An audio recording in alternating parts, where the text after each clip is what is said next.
यस्याह पवित्रं जीवनं तथा पवित्रता स्वरूपिण्यै तस्यै कुर्मो नमो नमः।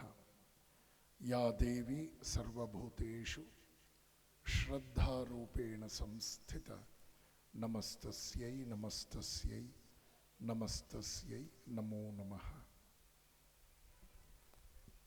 ದಿವ್ಯತ್ರೇಯರನ್ನು ಮತ್ತು ಕ್ಷೇತ್ರ ದೇವರಾದ ಭಗವಾನ್ ಶ್ರೀರಾಮನನ್ನು, ಜಗನ್ಮಾತೆ ಸೀತೆಯನ್ನು ಮತ್ತು ಭಕ್ತವರೇಣ್ಯ ಮಾರುತಿನಿಯನ್ನು ಅತ್ಯಂತ ಶ್ರದ್ಧೆಯಿಂದ ನಮಸ್ಕರಿಸ್ತೇನೆ. ರಾಣೆಬೆನ್ನೂರಿನ ರಾಮಕೃಷ್ಣ ವಿವೇಕಾನಂದ ಆಶ್ರಮದ 22ನೇ ವರ್ಷಕ್ಕೆ ಪಾದಾರ್ಪಣೆ ಆಗ್ತಾ ಇರತಕ್ಕಂಥ ಈ ಪವಿತ್ರ ಸಂದರ್ಭದಲ್ಲಿ, ಈ ಪವಿತ್ರ ತಾಣದಲ್ಲಿ ಆಯೋಜನೆಗೊಂಡಂತಹ ಸಂಜೆಯ ಸತ್ಸಂಗ ಕಾರ್ಯಕ್ರಮದ ದಿವ್ಯ ನೇತೃತ್ವ ವಹಿಸಿ ಈ ಸಭೆಯನ್ನು ಕುರಿತು ಆಶೀರ್ವಚನ ನೀಡೋದಕ್ಕೆ ಸನ್ನದ್ಧರಾಗಿರ್ತಕ್ಕಂಥ ನಮ್ಮೆಲ್ಲರ ಮಾರ್ಗದರ್ಶಕರಾದ ಪರಮ ಪೂಜ್ಯ ಶ್ರೀಮತ್ ಸ್ವಾಮಿ ನಿರ್ಭಯಾನಂದಜಿಯವರಿಗೆ ನನ್ನ ಭಕ್ತಿಪೂರ್ವಕ ಪ್ರಣಾಮಗಳನ್ನು ಸಮರ್ಪಿಸಿ, ವೇದಿಕೆಯ ಮೇಲೆ ಉಪಸ್ಥಿತರಿರ್ತಕ್ಕಂಥ ಪೂಜ್ಯ ಸ್ವಾಮಿ ಪ್ರಕಾಶಾನಂದಜಿ ಮೊದಲುಗೊಂಡಂತೆ ಎಲ್ಲ ನನ್ನ ಸೋದರಿಯತಿಗಳಿಗೆ ಪ್ರಣಾಮಗಳು. ನನ್ನ ಆತ್ಮಬಂಧುಗಳು, ನನ್ನ ಹೃದಯಕ್ಕೆ ಹತ್ತಿರದವರು ಆದಂಥ ಡಾಕ್ಟರ್ ನಾಗರಾಜ್ ದೊಡ್ಡಮನಿಯವರೇ, ಸನ್ಮಾನ್ಯ ಡಾಕ್ಟರ್ ಶಿವಪ್ರಕಾಶ್ ಅವರೇ, ಕಾರ್ಯಕ್ರಮದ ಪ್ರಾರಂಭದಲ್ಲಿ ಬಹಳ ಉತ್ತಮವಾಗಿ ಶ್ರೀ ಲಲಿತಾ ಸಹಸ್ರನಾಮ ಪಾರಾಯಣವನ್ನು ಗೈದಂಥ ಗೌರವಾನ್ವಿತ ಮಾತೆಯರೇ, ವೇದಘೋಷವನ್ನು ನಡೆಸಿಕೊಟ್ಟಂಥ ಎಲ್ಲ ಋತ್ವಿಜ ಗೌರವಾನ್ವಿತರೇ, ಸಭೆಯಲ್ಲಿ ಉಪಸ್ಥಿತರಿರ್ತಕ್ಕಂಥ ಎಲ್ಲ ಶ್ರದ್ಧಾವಂತ ಧಾರ್ಮಿಕ ಬಂಧುಗಳೇ, ಸಮಯ ಸಾಕಷ್ಟಾಗಿದೆ. ನಾನು ಹೆಚ್ಚು ಬೆಳೆಸೋದಿಲ್ಲ, ಕೆಲವೇ ಮಾತುಗಳಲ್ಲಿ ನನ್ನ ಮಾತನ್ನು ಮುಗಿಸೋದಕ್ಕೆ ನಾನು ಪ್ರಯತ್ನಿಸ್ತೇನೆ. ದಯವಿಟ್ಟು ಭಗವಾನ್ ಶ್ರೀರಾಮಕೃಷ್ಣರ, ಶ್ರೀಮಾತೆ ಶಾರದಾ ದೇವಿಯವರ ಮತ್ತು ಶ್ರೀಮತ್ ಸ್ವಾಮಿ ವಿವೇಕಾನಂದರ ಜೀವನ ಸಂದೇಶಗಳನ್ನು ಒಂದು ಪಾರಾಯಣ ವ್ರತದೋಪಾದಿಯಲ್ಲಿ ರಾಣೆಬೆನ್ನೂರಿನ ಕನಿಷ್ಠ 1,000 ಮನೆಗಳು ಸಂಕಲ್ಪ ತೊಟ್ಟು ಅಧ್ಯಯನ ಮಾಡಬೇಕು. ಇದು ನನ್ನ ಮೊದಲನೆಯ ವಿನಂತಿ. ಅಧ್ಯಯನ ಮಾಡದೇ ಇದ್ದರೆ ನಮಗೆ ಮಹಾತ್ಮರ ಬಗ್ಗೆ ಸ್ಪಷ್ಟತೆ ಸಿಗೋದಿಲ್ಲ. ಈ ದೇಶದ ಹಲವಾರು ಸಕಾರಾತ್ಮಕ ತಿರುವುಗಳಿಗೆ, ಪ್ರಪಂಚದಲ್ಲಿ ಧರ್ಮ ಆಧ್ಯಾತ್ಮದ ಬಗ್ಗೆ ಸ್ಪಷ್ಟತೆಗೆ ಬಹಳ ದೊಡ್ಡ ಕೊಡುಗೆಯನ್ನು ಕೊಟ್ಟಂಥವರು ಶ್ರೀರಾಮಕೃಷ್ಣರು, ಶಾರದಾ ಮಾತೆ ಮತ್ತು ವಿವೇಕಾನಂದರು. ಅವರ ಜೀವನದ ಒಂದೆರಡು ಘಟನೆ ನಿಮ್ಮ ಮುಂದೆ ಇಡ್ತೇನೆ.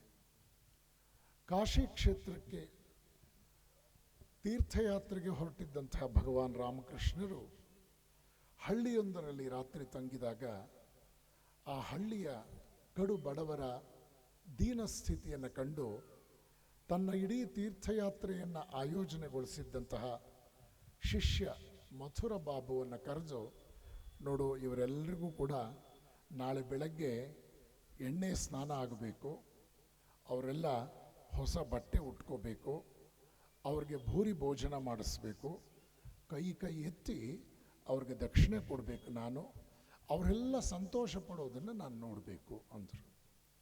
ಆಗ ಶಿಷ್ಯ ಹೇಳ್ತಾನೆ, ನೀವು ಹೇಳ್ತಾ ಇರೋದೇನೋ ಚೆನ್ನಾಗಿದೆ, ನೀವು ಹೇಳಿದಾಗ ಮಾಡಿದ್ರೆ ನಮ್ಮ ತೀರ್ಥಯಾತ್ರೆ ಇಲ್ಲಿಗೆ ಮುಗಿಯುತ್ತೆ, ಯಾಕೆಂದ್ರೆ ದುಡ್ಡೆಲ್ಲ ಖಾಲಿ ಆಗುತ್ತೆ ಅಂತ. ಆಗ ಶ್ರೀರಾಮಕೃಷ್ಣರು ಸ್ವಲ್ಪ ಅನ್ಯಮನಸ್ಕರಾಗಿ ಒಂದು ರೀತಿ ಆತನ ಬಗ್ಗೆ ಸಾತ್ವಿಕ ಕೋಪ ಮಾಡಿಕೊಂಡು ಹೇಳ್ತಾರೆ, ಹಾಗಾದರೆ ನೀನು ಇದನ್ನು ಮಾಡಲಿಲ್ಲ ಅಂದರೆ ನಾನು ತೀರ್ಥಯಾತ್ರೆಯನ್ನು ಮುಂದುವರಿಸೋದಿಲ್ಲ, ನಾನು ಇಲ್ಲೇ ಇದ್ದು ಬಿಡ್ತೇನೆ ಅಂತ. ಅವರ ಈ ಒಂದು ನಡವಳಿಕೆಗೆ ಶರಣಾಗಿ ಮಥುರ ಬಾಬು ಮಾರನೇ ದಿವಸ ಅವರೆಲ್ಲರಿಗೂ ಆತಿಥ್ಯವನ್ನು ಮಾಡಿ ಭಗವಾನ್ ಶ್ರೀರಾಮಕೃಷ್ಣರ ಮನಸ್ಸಿಗೆ ಅತ್ಯಂತ ಸಂತೋಷವನ್ನು ದೊರಕಿಸ್ಕೊಡ್ತಾನೆ. ದಕ್ಷಿಣೇಶ್ವರ ಕಲ್ಕತ್ತೆಯಿಂದ ಮತ್ತೆ ಹಣ ತರಿಸ್ಕೊಂಡು ತೀರ್ಥಯಾತ್ರೆಯ ಮುಂದುವರಿಕೆಗೆ ಅನುವು ಮಾಡಿಕೊಡ್ತಾನೆ. ಮತ್ತೊಂದು ಸಂದರ್ಭದಲ್ಲಿ ರಾಮಕೃಷ್ಣರು ಹೇಳಿದ್ದುಂಟು, ಕಾಡ್ಗಲ್ಲೊಂದನ್ನು ತಂದು ಶಿಲ್ಪಿಯೊಬ್ಬ ಸುಂದರವಾದ ವಿಗ್ರಹವನ್ನು ಕೆತ್ತಿ ಪ್ರಾಣಪ್ರತಿಷ್ಠೆ ಮಾಡಿ ಅದನ್ನು ಹಲವಾರು ವರ್ಷಗಳ ಕಾಲ ನಾವು ಪೂಜೆ ಮಾಡೋದ್ರ ಮೂಲಕ ದೇವರನ್ನೇ ಸಾಕ್ಷಾತ್ಕರಿಸಿಕೊಳ್ಳುವುದಕ್ಕೆ ಸಾಧ್ಯವಾಗಬಹುದಾದರೆ ಮನುಷ್ಯ ಹಾಗಾದರೆ ದೇವರ ಅತ್ಯುತ್ತಮವಾದ ನಿರ್ಮಾಣ ಅಲ್ವಾ? ಮನುಷ್ಯನಲ್ಲಿ ಹಾಗಾದರೆ ದೇವರು ಇಲ್ವಾ? ಆದ್ದರಿಂದ ಮನುಷ್ಯನನ್ನು ನಾವೆಂದೂ ನಿರ್ಲಕ್ಷಿಸಬಾರದು ಅಂತ ಹೇಳ್ತಾ ಒಂದು ಸುಂದರವಾದ ಉಪಮೆಯನ್ನು ಕೊಟ್ಟಿದ್ದುಂಟವರು.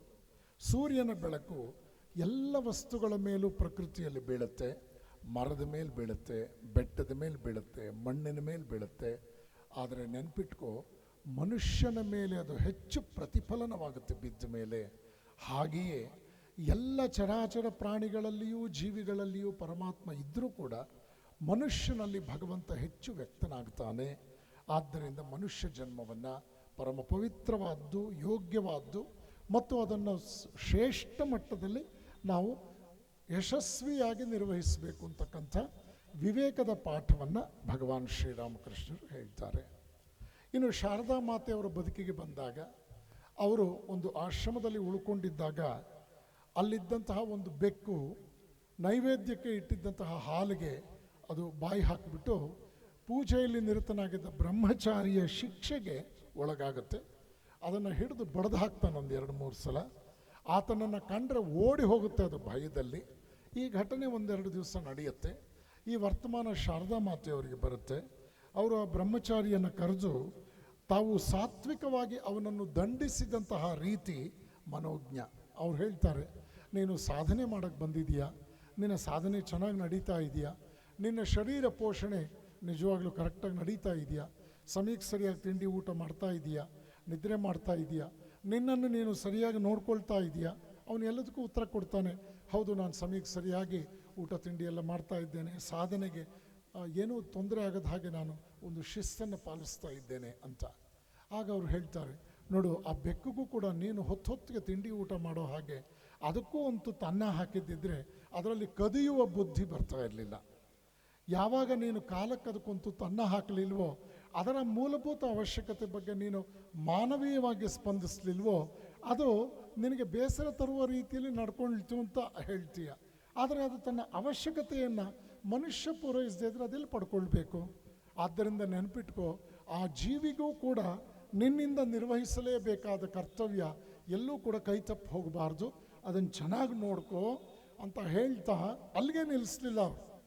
ಯಾವುದೋ ಪ್ರಾಣಿದಯಾ ಸಂಘದ ಒಂದು ಧ್ಯೇಯೋದ್ದೇಶದಂತೆ ಪ್ರಾಣಿಗಳನ್ನು ಚೆನ್ನಾಗಿ ನೋಡ್ಕೋಬೇಕು, ಅದನ್ನು ಕಾಲಕ್ಕೆ ಸರಿಯಾಗಿ ಗಮನಿಸಬೇಕು ಅಂತಕ್ಕಂಥ ಒಂದು ವಿಷಯಕ್ಕೆ ಅದು ಜೋತು ಬೀಳಲಿಲ್ಲ ಮಾತೆಯವರ ಸಂದೇಶ. ಇವತ್ತು ಅಮೆರಿಕಕ್ಕೆ ಹೋಗಿ, ಆಸ್ಟ್ರೇಲಿಯಾಗೆ ಹೋಗಿ, ಅಲ್ಲಿ ಬೀದಿಯಲ್ಲಿ ಒಂದೇ ಒಂದು ನಿರ್ಲಕ್ಷಿತ ನಾಯಿಯನ್ನು ನೀವು ನೋಡೋಕ್ಕಾಗಲ್ಲ, ಆದರೆ ನಿರ್ಲಕ್ಷಿತ ಜನರನ್ನು ನೋಡಬಹುದು. ತಂದೆ ತಾಯಿಗಳನ್ನು ನಾಯಿಗಳ ಥರ ಬೀದಿಗೆ ಬಿಡ್ತಾರಲ್ಲ, ಆದರೆ ನಾಯಿಗಳನ್ನು ಅಪ್ಪಿಕೊಂಡು ಮಲಗಿಸ್ಕೊಳ್ತಾರೆ.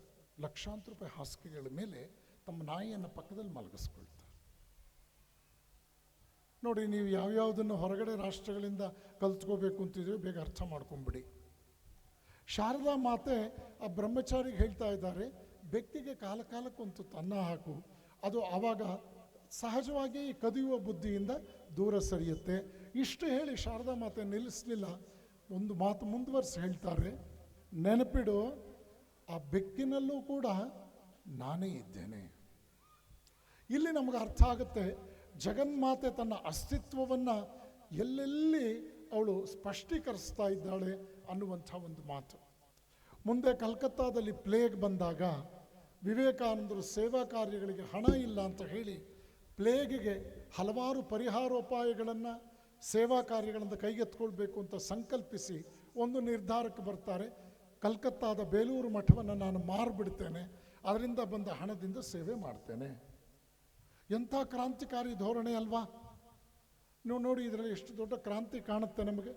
ಸನ್ಯಾಸಿಯೊಬ್ಬ ತನಗೆ ಯಾಕೆ ಮಠ ಬೇಕು ಅಂತ ಹೇಳ್ತಾ ಇದ್ದಾನೆ. ತನ್ನ ಮಠವನ್ನೂ ಮಾರಿ ತಾನು ಸೇವಾ ತತ್ಪರನಾಗ್ತೀನಿ ಅಂತ ಹೇಳ್ತಾ ಇದ್ದಾನೆ.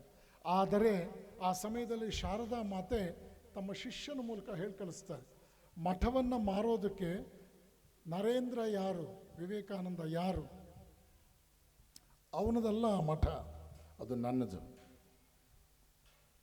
ಇಷ್ಟು ಹೇಳಿ ಸುಮ್ಮನಾಗಲಿಲ್ಲ ಅವರು. ತಮ್ಮ ಈ ಮಾತಿಗೆ ಅವರ ಸ್ಪಷ್ಟತೆ, ವಿವರಣೆ ಅರ್ಥವಾಗುತ್ತೆ. ಈ ವರ್ಷ ಪ್ಲೇಗ್ ಬಂತು, ಕಾಲರಾ ಬಂತು, ಒಂದು ಸಾಂಕ್ರಾಮಿಕ ಕಾಯಿಲೆಗೆ ಜನ ತುತ್ತಾದರು. ಅವರಿಗೆ ಯಾವುದೋ ಒಂದು ಆರ್ಥಿಕ ವ್ಯವಸ್ಥೆಯ ಮೂಲಕ ನೀನು ಸೇವೆ ಮಾಡೋಕ್ಕೆ ಹೊರಟಿದೆಯಾ, ಮಠವನ್ನು ಮಾರಿಬಿಟ್ಟು ಸೇವೆ ಮಾಡಬೇಕು ಅಂತಿದೆಯಾ, ಆದರೆ ನೆನ್ಪಿಟ್ಕೋ, ನೀನು ಮಠವನ್ನು ಮಾರಿ ಸೇವೆ ಮಾಡೋದ್ರೊಂದಿಗೆ ಪ್ರಪಂಚ ಈ ಎಲ್ಲ ಸಮಸ್ಯೆಗಳಿಂದ ಶಾಶ್ವತವಾಗಿ ಮುಕ್ತವಾಗುತ್ತಾ?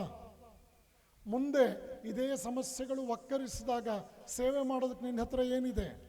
ಸೇವೆ ಮಾಡೋ ಜನ ಎಲ್ಲಿದ್ದಾರೆ? ತ್ಯಾಗ ವೈರಾಗ್ಯಗಳನ್ನು ಹೊತ್ತು ಜೀವನ ಪರ್ಯಂತ ಜಗತ್ತಿಗಾಗಿ ಬದುಕೋದಕ್ಕೆ ಬಂದಂಥ ಸನ್ಯಾಸಿಗಳಿಗೆ ಅಂಗೈ ಅಗಲ ನೆಲೆ ಇಲ್ಲದೆ ಇದ್ದರೆ ಅವ್ರು ಎಲ್ಲಿ ಬದುಕಬೇಕು? ಆದ್ದರಿಂದ ನೆನಪಿಟ್ಕೋ, ತ್ಯಾಗ ಮತ್ತು ವೈರಾಗ್ಯದ ಮಹಾನ್ ಆದರ್ಶಗಳ ಮೇಲೆ ತಮ್ಮ ಆತ್ಮೋದ್ಧಾರದ ಜೊತೆಗೆ ಜಗತ್ತಿನ ಉದ್ಧಾರಕ್ಕೂ ಶ್ರಮಿಸಬೇಕಾದಂತಹ ಸರ್ವಸಂಗ ಪರಿತ್ಯಾಗಿಗಳಾದ ಸನ್ಯಾಸಿಗಳ ಒಂದು ವ್ಯವಸ್ಥೆ ಜಗತ್ತಿನಲ್ಲಿ ಶಾಶ್ವತವಾಗಿ ನಡೀಬೇಕು.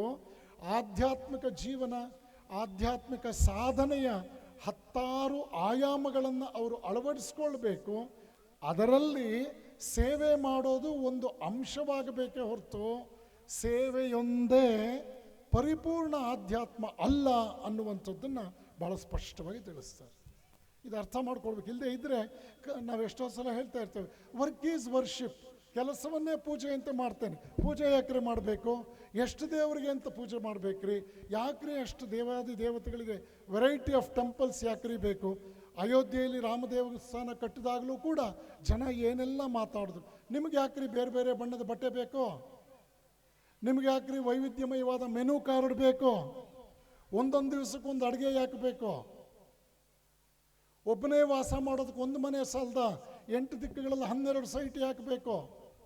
4 ಬ್ಯಾಂಕಲ್ಲಿ ಬ್ಯಾಲೆನ್ಸ್ಗಳು ಯಾಕೆ ಬೇಕು? ಕಾಮನ್ ಸೆನ್ಸ್ ಇದು. ಇದನ್ನು ಅರ್ಥ ಮಾಡ್ಕೊಳ್ಬೇಕು. ಹೀಗಾಗಿ ಇನ್ಫೈನಟ್ ಗಾಡಿನ ಫೈನಟ್ ಎಕ್ಸ್ಪ್ರೆಷನ್ನೇ ಅವತಾರ ಪುರುಷ. ಅವನನ್ನು ಒಂದು ರೀತಿಯಲ್ಲಿ ನಾವು ಪೂಜೆ ಮಾಡ್ತೇವೆ. ಇದೆಲ್ಲವನ್ನೂ ಗಮನಿಸಿದಾಗ ಸನ್ಯಾಸಿ ಅಂತಕ್ಕಂಥವನು ಅವನೊಂದು ಇನ್ಸ್ಟಿಟ್ಯೂಷನ್ ಆಗ್ತಾನೆ, ಒಂದು ತತ್ವದ ಸಾಕ್ಷಾತ್ ಸ್ವರೂಪವಾಗ್ತಾನೆ. ಸನ್ಯಾಸಿ is not an individual, but he is A philosophy. ಇದು ಅರ್ಥ ಆಗಬೇಕು, ಪ್ರಪಂಚಕ್ಕೆ ಇದು ಅರ್ಥ ಆಗಬೇಕು. ಆ ನಿಟ್ಟಿನಲ್ಲಿ ನಾವು ಕಲ್ಲನ್ನು ಪೂಜೆ ಮಾಡ್ತೀವೋ, ಮಣ್ಣನ್ನು ಪೂಜೆ ಮಾಡ್ತೀವೋ, ವಿಗ್ರಹವನ್ನು ಪೂಜೆ ಮಾಡ್ತೀವೋ, ಅದರ ಹಿನ್ನೆಲೆಯಲ್ಲಿ ಒಂದು ತತ್ವದ ಉಪಾಸನೆ ಮಾಡ್ತೇವೆ. ಯಾರು ಕಲ್ಲೇ ನನಗೆ ಒಳ್ಳೇದು ಮಾಡು ಅಂತ ಯಾರು ಹೇಳಲ್ಲ. ಮೂರ್ಖ ಮಾತಾಡ್ತಾನೆ ಹಾಗೆ. ಮಹಾಮೂರ್ಖರ ತಂಡ ಮಾತಾಡ್ತಾ ಬಂತು ಇತ್ತೀಚೆಗೆ. ಯಾರಾದರೂ ಮರದ ಹತ್ರ ಹೋಗಿ ಮರವೇ ಅಂತ ಪೂಜೆ ಮಾಡ್ತಾನ? ಲೋಹವೇ ಅಂತ ಪೂಜೆ ಮಾಡ್ತಾನ? ಮೂರ್ತಿ ಪೂಜೆ ಅಂದ್ರೇನು? The finite expression of infinite truth. ಇದನ್ನೆಲ್ಲ ಪಾಠ ಮಾಡಬೇಕಾದವರು ಯಾರು? ಸಾಧಕರು, ಸರ್ವಸಂಗ ಪರಿತ್ಯಾಗಿಗಳು. ಶಾರದಾ ಮಾತೆ ಹೇಳ್ತಾ ಇದ್ದಾರೆ, ಬೆಕ್ಕಿನಲ್ಲೂ ನಾನಿದ್ದೇನೆ ಅಂತ. ಈ ಕಡೆ ಹೇಳ್ತಾ ಇದ್ದಾರೆ, ಒಂದು ತ್ಯಾಗ ವೈರಾಗ್ಯ ಪರಂಪರೆಯ ಈ ಸ್ರೋತ ಶಾಶ್ವತವಾಗಿ ಹರಿಬೇಕು ಅಂದರೆ ರಾಮಕೃಷ್ಣರ ಹೆಸರಿನಲ್ಲಿ ಸ್ಥಾಪಿತವಾದ ಈ ಮಠ ಇದು ಉಳಿಬೇಕು, ಇದನ್ನು ಮಾರಬಾರದು. ಈ ವಿವೇಚನೆ ನಾವು ಅರ್ಥ ಮಾಡ್ಕೊಳ್ಬೇಕು. ಮುಂದೆ ರಾಮಕೃಷ್ಣರೇ ವಿವೇಕಾನಂದರಿಗೆ ಕೊಟ್ಟ ಒಂದು ದೊಡ್ಡ ಸಂದೇಶ, ಕಣ್ಣು ಮುಚ್ಚಿ ದೇವರನ್ನು ನೋಡೋದಕ್ಕಿಂತ ಕಣ್ಣು ತೆರೆದು ದೇವರನ್ನು ನೋಡುವಂಥದ್ದು ಗುರುತರವಾದ ಸಾಧನಾ ಪಥ. ನೀನು ಕಣ್ಣು ತೆರೆದು ದೇವರನ್ನು ನೋಡು. ದೀನರು ನಿನ್ನ ದೇವರಾಗಲಿ ಅಂದರು ಮುಂದೆ ವಿವೇಕಾನಂದರು.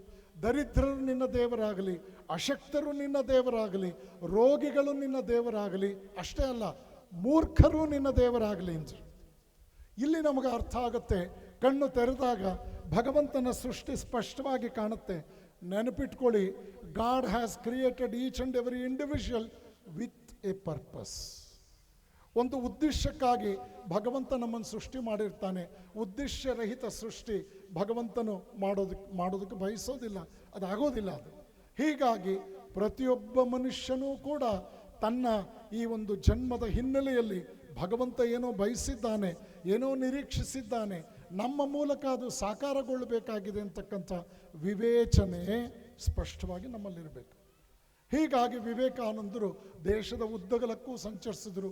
ಜಾಡಮಾಲಿಗಳ ಮನೆಯಲ್ಲಿದ್ದರು, ರಾಜ ಮಹಾರಾಜರ ಮನೆಯಲ್ಲಿ ಚಾಮರ ಬೀಸಿ ವಿವೇಕಾನಂದರಿಗೆ ಸೇವೆ ಮಾಡಿದ್ರು. ನಾಸ್ತಿಕರು, ಆಷಾಢಭೂತಿಗಳು, ಅರೆಬೆಂದ ಬುದ್ಧಿಜೀವಿಗಳು, ಪ್ರಾಜ್ಞರು, ಸಾಧಕರು, ರಾಜ ಮಹಾರಾಜರು, ವಿಜ್ಞಾನಿಗಳು, ಮಹಾನ್ ಚಿಂತಕರು, ಇವರೆಲ್ಲರ ಒಡನಾಟದಲ್ಲಿ ವಿವೇಕಾನಂದರು ಒಂದು ಶ್ರೇಷ್ಠವಾದ ವಿಶ್ವ ಧರ್ಮವನ್ನು ಪರಿಚಯ ಮಾಡಿಕೊಟ್ರು. ಇದು ವಿವೇಕಾನಂದರ ಹೆಗ್ಗಳಿಕೆ. ಈ ನಿಟ್ಟಿನಲ್ಲಿ ಶ್ರೀರಾಮಕೃಷ್ಣರು, ಶಾರದಾ ಮಾತೆ ಮತ್ತು ವಿವೇಕಾನಂದರು ಜಗತ್ತಿನ ಆಧ್ಯಾತ್ಮಿಕ ಕ್ಷೇತ್ರದಲ್ಲಿ ಮಹೋನ್ನತವಾದ ಕೊಡುಗೆಯನ್ನು ಕೊಟ್ಟಿದ್ದಾರೆ. ಅಧ್ಯಯನ ಮಾಡಬೇಕು, ಓದದೇ ಇದ್ರೆ ಆಗೋದಿಲ್ಲ. ಕೇವಲ ದೇವ್ರ ಮುಂದೆ ಬಂದು ಕೈ ಮುಗಿದ್ರೆ ಭಯದಿಂದ ನಾವು ಕೆಲವು ದೇವರುಗಳಿಗೆ ಕೈ ಮುಗಿತೇವೆ, ಅವನಿನ್ನೇನಾದರೂ ಮಾಡಿಬಿಟ್ಟಾನು ಅಂತ ಹೇಳಿ. ಒಬ್ಬ ವ್ಯಕ್ತಿಯ ಬಗ್ಗೆ ಪರಿಚಯ ಇಲ್ಲದೆ ನೀವೆಷ್ಟೇ ಕೇಳಿದ್ರು ಕೂಡ ಅದು ಅಪರಿಪೂರ್ಣ. ವ್ಯಕ್ತಿ ಪರಿಚಯವಾದಾಗ ಅವರು ನಮ್ಮವ್ರಿ, ಅವ್ರು ನಮ್ಮವರು, ನಾವು ಹೆಮ್ಮೆಯಿಂದ ಹೇಳ್ತೇವೆ ಅವರು ನಮ್ಮವರು ಅಂತ. ಹೀಗಾಗಿ ಈ ಧರ್ಮ ಅಂತಕ್ಕಂಥದ್ದು ಜನಸಂದಣಿಯನ್ನು ಕೂಡಿಸುತ್ತೆ, ಜನರನ್ನು ಹತ್ತಿರಕ್ಕೆ ತರುತ್ತೆ.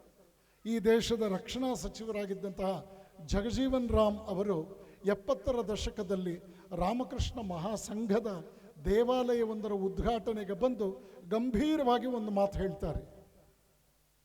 ಒಂದೊಂದು ಊರಿನಲ್ಲೂ ರಾಮಕೃಷ್ಣಾಶ್ರಮ ನಿರ್ಮಾಣಗೊಂಡ್ರೆ ನನ್ನಂತಹ ರಕ್ಷಣಾ ಸಚಿವನಿಗೆ ಕೆಲಸವೇ ಇಲ್ಲ. ಏನಿದ್ರ ಅರ್ಥ? ನೀವೊಂದು RCB ಕ್ರಿಕೆಟ್ ಮ್ಯಾಚ್ನ ವೈಭವವನ್ನು ಎಂಜಾಯ್ ಮಾಡೋದಕ್ಕೆ ಬೆಂಗಳೂರಿನಲ್ಲಿ ಯೋಗ್ಯತೆ ಇಲ್ಲದೆ ಸೂತಕವಾಯಿತು. ಆದರೆ ಪೂಜ್ಯ ಎಡತೊರೆ ಮಹಾಸ್ವಾಮಿಗಳು, ಸಿದ್ಧಗಂಗೆಯ ಶಿವಕುಮಾರ ಸ್ವಾಮಿಗಳ ಹುಟ್ಟುಹಬ್ಬ, ತುಮಕೂರು ರಾಮಕೃಷ್ಣಾಶ್ರಮದಲ್ಲಿ ಬೆಳ್ಳಿ ಹಬ್ಬದ ಸಮಾರೋಪ ಸಮಾರಂಭದಲ್ಲಿ ಸಾವಿರಾರು ಜನ ಸೇರಿದ್ರು. ಅಲ್ಲಿ ಪೊಲೀಸ್ ಇಲಾಖೆಯವರಿಗೆ ಕೆಲಸವೇ ಇರಲಿಲ್ಲ. ಯಾಕೆ? ಜನ ತಮ್ಮನ್ನು ತಾವು ಸೆಲ್ಫ್ ಡಿಸಿಪ್ಲಿನ್ಡ್ ಆಗಿ ರೂಪಿಸ್ಕೊಳ್ಳೋದಕ್ಕೆ, ಒಂದು ಉತ್ತಮ ಆ್ಯಟಿಟ್ಯೂಡ್ನಲ್ಲಿ ಅವರು ನಡ್ಕೊಳ್ಳೋದಕ್ಕೆ ಜನಕ್ಕೊಂದು ಶಿಸ್ತಿನ ಪಾಠ ಬಂದದ್ದು ಧರ್ಮ ಮತ್ತು ಆಧ್ಯಾತ್ಮದ ಮೂಲಕ. Self imposed discipline. ನಾನು ವೈಯಕ್ತಿಕ ಇಚ್ಛೆಯಿಂದ ನನ್ನ ಮೇಲೆ ನಾನು ಶಿಸ್ತನ್ನು ಹೇರಿಕೊಳ್ತಕ್ಕಂಥದ್ದು ಇದೊಂದು ಅದ್ಭುತವಾದ ಕಲೆ. ಈ ನಿಟ್ಟಿನಲ್ಲಿ ಯೋಚನೆ ಮಾಡಿ ಇದೊಂದು ದೊಡ್ಡ ಕಾರ್ಯ. ದೇಶದಲ್ಲಿ 125 ವರ್ಷ ಸಂದಿದೆ. ಈ ಮಹಾನ್ ಸ್ರೋತ ಲಕ್ಷಾಂತರ ಜನರ ಬದುಕನ್ನು ರೂಪಿಸಿದೆ. ಕಡೆಯದಾಗಿ ನನ್ನದೊಂದು ವಿನಂತಿ, ನಮ್ಮ ರಾಣೆಬೆನ್ನೂರಿನಲ್ಲಿ ರಾಮಕೃಷ್ಣರ ವಿಶ್ವಭಾವೈಕ್ಯ ಮಂದಿರದ ನಿರ್ಮಾಣ ಆಗ್ತಾ ಇದೆ. ನೀವೆಲ್ಲ ಲಕ್ಷ ಕೊಡಬೇಕು ಅನ್ನೋದು ನಮ್ಮ ಅಪೇಕ್ಷೆ ಅಲ್ಲ, ಆದರೆ ಈ ಮಹತ್ ಕಾರ್ಯಕ್ಕೆ ನೀವು ಲಕ್ಷ್ಯ ಕೊಡಬೇಕು, ನಿಮ್ಮ ದೃಷ್ಟಿ ಕೊಡಬೇಕು, ನಿಮ್ಮ ಆಸಕ್ತಿ ಕೊಡಬೇಕು, ನಿಮ್ಮ ಪರಿಶ್ರಮ ಕೊಡಬೇಕು. ತುಮಕೂರಿನಲ್ಲಿ 6.5 ಕೋಟಿ ರೂಪಾಯಿಗಳಲ್ಲಿ ನಾನು ದೇವಸ್ಥಾನ ಕಟ್ಟಿದೆ 15 ವರ್ಷದ ಹಿಂದೆ, ಪರಮಾತ್ಮನ ವಿಶೇಷ ಕೃಪೆಯಿಂದ. ಆಗ ಒಬ್ಬರು ಪ್ರೈಮರಿ ಸ್ಕೂಲ್ ರಿಟೈರ್ಡ್ ಟೀಚರ್ ಬಂದು ಹೇಳಿದರು, ಸ್ವಾಮೀಜಿ, ಜನ ಸಾಕಷ್ಟು ನಿಮಗೆ ಸಹಾಯ ಮಾಡ್ತಾ ಇದ್ದಾರೆ, ಆದರೆ ನನಗೆ ಶಕ್ತಿ ಇಲ್ಲ. ಈಗ ತಾನೇ ಯಾರೋ ಬಂದು 10,000 ರೂಪಾಯಿ ಕೊಟ್ಟರು ನಿಮಗೆ, ಆದರೆ ನನಗೆ ಶಕ್ತಿ ಇಲ್ಲ. ನನಗೆ 10,000 ರೂಪಾಯಿ ಕೊಡೋಕ್ಕೆ ಶಕ್ತಿ ಇಲ್ಲ, ಆದರೆ 100 ರೂಪಾಯಿ ಕೊಡುವಂತಹ 100 ಜನ ಸ್ನೇಹಿತರು ನನ್ನ ಜೊತೆ ಇದ್ದಾರೆ. ಮನೆಗೆ ಅಲೆದು ನಾನು 10,000 ರೂಪಾಯಿ ಕೊಡ್ತಾನೆ. ನೀವು ನೋಡಿ, ಲೌಕಿಕ ವಿಷಯದಲ್ಲಿ ಎಷ್ಟೆಲ್ಲ ಇಂಟೆಲಿಜೆಂಟಾಗಿ ಯೋಚನೆ ಮಾಡ್ತೀರಿ. ಅದಕ್ಕಿಂತಲೂ ಹೆಚ್ಚು ಧರ್ಮ ಮತ್ತು ಆಧ್ಯಾತ್ಮಿಕ ವಿಷಯದಲ್ಲಿ ಆಸಕ್ತಿ ತೋರಿಸಿದಾಗ ನಮ್ಮ ಸಂಸ್ಕೃತಿ ಉಳಿಯುತ್ತೆ. ಇಲ್ಲದೆ ಇದ್ರೆ ಪಾಶ್ಚಾತ್ಯರು ಬಂದು ಮುಂದಿನ ತಲೆಮಾರುಗಳಲ್ಲಿ ನಮ್ಮ ಮಕ್ಕಳಿಗೆ ಸನಾತನ ಧರ್ಮದ ಬಗ್ಗೆ ಆನ್ಲೈನ್ ಕ್ಲಾಸು ಆಫ್ಲೈನ್ ಕ್ಲಾಸು ಮಾಡಬೇಕಾಗತ್ತೆ. ನೋಡಿ, ಯೋಚನೆ ಮಾಡಿ ಇದನ್ನು. ಈ ನಿಟ್ಟಿನಲ್ಲಿ ಇನ್ನೊಂದು ಮಗು, 10ನೇ ವಯಸ್ಸಿನ ಮಗು ತನ್ನ ತಂದೆ ತಾಯಿ ಹತ್ರ ಹೇಳ್ತು, ಈ ವರ್ಷ ನನಗೆ ಹೊಸ ಬಟ್ಟೆ ಹೊಲಿಸ್ಕೊಡ್ಬೇಡಿ, ಹಳೆ ವರ್ಷದ ಹೊಸ ಬಟ್ಟೆನೂ ಚೆನ್ನಾಗಿದೆ, ಗಟ್ಟಿಮುಟ್ಟಾಗಿದೆ, ಈ ವರ್ಷದ ಎಲ್ಲ ಬಟ್ಟೆ ಹೊಲಿಸ್ಕೊಡ್ತೀರಲ್ಲ, ಆ ದುಡ್ಡೆಲ್ಲ ಕೂಡಿಸ್ಕೊಡಿ, ಸ್ವಾಮೀಜಿಗೆ ನಾನು ದೇವಸ್ಥಾನ ಕಟ್ಟೋದಕ್ಕೆ ನನ್ನ ಕಾಣಿಕೆ ಕೊಡ್ತೀನಿ ಅಂತ 3,500 ರೂಪಾಯಿ ಆ ಮಗು ತಂದು ದುಡ್ಡು ಕೊಟ್ಟಿದ್ದು. ಅವತ್ತು ನನ್ನ ಕಣ್ಣಲ್ಲಿ ನೀರು ಬಂತು. ಒಂದು 10 ವರ್ಷದ ಮಗುವಿಗೆ ಈ ಭಾವನೆ ಹೇಗೆ ಬರುತ್ತೆ? ನಮ್ಮ ಹಿರಿಯ ಯತಿಗಳೊಬ್ಬರು ಹೇಳ್ತಾ ಇದ್ದರು, ಇವತ್ತಿಗೂ ಕೂಡ ನಮ್ಮ ಮಕ್ಕಳ ಶರೀರವನ್ನು ಸ್ವಲ್ಪ ನಾವು ತರಚಿದ್ರೆ ಅಲ್ಲಿ ಋಷಿ ರಕ್ತ ಹರಿಯುತ್ತೆ. ರಾಣಿಬೆನ್ನೂರಿನಲ್ಲಿ ರಾಮಕೃಷ್ಣಾಶ್ರಮದ ಕಟ್ಟಡ, ದೇವಸ್ಥಾನದ ನಿರ್ಮಾಣ ಆಗಬೇಕಾದ್ದು ಊರಿನ ಶ್ರೇಯಸ್ಸಿಗಾಗಿ, ಮುಂದಿನ 10 ತಲೆಮಾರುಗಳಿಗೆ ಅದೊಂದು ಪುಣ್ಯಕ್ಷೇತ್ರವಾಗಿ ಮಾರ್ಗದರ್ಶನ ಸ್ಫೂರ್ತಿ ನೀಡತಕ್ಕಂಥ ಒಂದು ಶ್ರೇಷ್ಠ ಧಾರ್ಮಿಕ ನೆಲೆಯಾಗಿ, ಮುಂದಿನ ತಲೆಮಾರುಗಳಿಗೆ ನಾವು ನೀವು ಕೊಡಬಹುದಾದ ಶ್ರೇಷ್ಠವಾದ ಕೊಡುಗೆ, ನಮ್ಮ ಪರಿಶ್ರಮ ಮತ್ತು ಉತ್ತಮವಾದ ರೀತಿಯಲ್ಲಿ ಈ ಕಾರ್ಯ ಸಾಕಾರಗೊಳ್ಳುವಂಥದ್ದು. ಆ ನಿಟ್ಟಿನಲ್ಲಿ ನೀವೆಲ್ಲರೂ ಕೂಡ, ನಾನಾಗಲೇ ಹೇಳಿದೆ, ಲಕ್ಷ ರೂಪಾಯಿಗಳು ಕೊಡಬೇಕಾಗಿಲ್ಲ. ನಿಮ್ಮ ಲಕ್ಷ್ಯ ಆ ಕಡೆಗಿದ್ದರೆ ಒಂದು ಮಹತ್ ಕಾರ್ಯ ಮೂಡಿಬರುತ್ತೆ. ದೇಶ ವಿದೇಶಗಳಿಂದ ಸನ್ಯಾಸಿಗಳು ಬರ್ತಾರೆ, ಲಕ್ಷಾಂತರ ಜನ ಪ್ರತಿಷ್ಠಾಪನೆಯಲ್ಲಿ ಭಾಗವಹಿಸ್ತಾರೆ. ಈ ಊರಿನ ಪ್ರಾರಂಭದಲ್ಲೇ ಹೆಬ್ಬಾಗಿಲಿನಲ್ಲಿ ರಾಮಕೃಷ್ಣರ ಒಂದು ದೇವಸ್ಥಾನ ಆಗತ್ತೆ.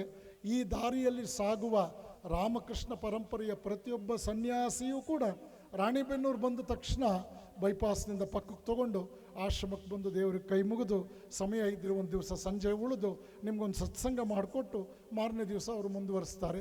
ಈ ಎಲ್ಲ ಭಾಗ್ಯಕ್ಕೆ ಒಂದು ತಾಣವಾಗತ್ತೆ ಆಶ್ರಮ. ಇದನ್ನು ನಿರ್ಮಿಸಬೇಕಾದಂತಹ ಗುರುತರ ಭಗವಂತನ ಸಂತಾನ ನೀವಾಗಿದ್ದೀರಿ. ಆ ನಿಟ್ಟಿನಲ್ಲಿ ನೀವೆಲ್ಲ ಸಂಕಲ್ಪ ತೊಟ್ಟು ಸ್ವಾಮಿ ಪ್ರಕಾಶಾನಂದರು ಆಲೋಚಿಸಿರ್ತಕ್ಕಂತಹ ಈ ಪವಿತ್ರ ದೇವಾಲಯ ನಿರ್ಮಾಣ ಕಾರ್ಯಕ್ಕೆ ನೀವೆಲ್ಲರೂ ಕೂಡ ಕಟಿಬದ್ಧರಾಗಿ ಸಹಕಾರವಿತ್ತು ಅದನ್ನು ಸಾಕಾರಗೊಳಿಸಬೇಕು.